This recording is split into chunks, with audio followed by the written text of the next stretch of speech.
Welcome to eXpd8. In this module, I'd like to show you our address book.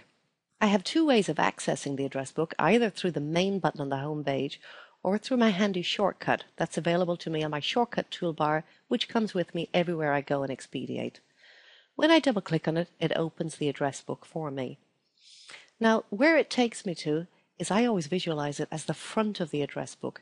This is where all of our clients are located. A client, by definition, is somebody who's going to pay us. So within our address book, I'm looking for a particular client. So I'm looking for John Smith. And as soon as I type his name in, that's who I get. Notice, by the way, everywhere in eXpd8, I've got this very intuitive search functionality. I didn't have to complete the word Smith. It returned to me anybody who had these characters in their name. When I double click on John Smith here, I get his full details open and I can see what information we have on him. Another neat feature I have through the address book is that having selected the client, I can identify which files is this client linked to, so I can see which matters are we currently dealing with on his behalf. And I can also, by the way, use that as a shortcut to jump into the actual file. That's pretty handy. Now back to the address book here.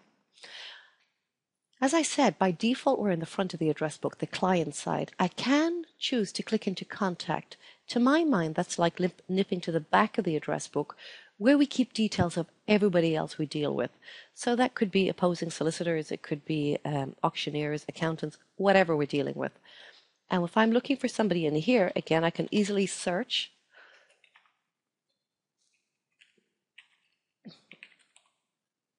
And having located the person I'm looking for, if I double click on them, I get their full details up.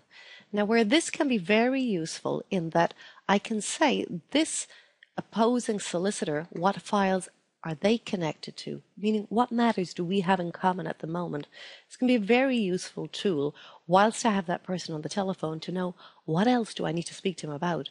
And again, the logic that I can double click into the file that we're working with them on.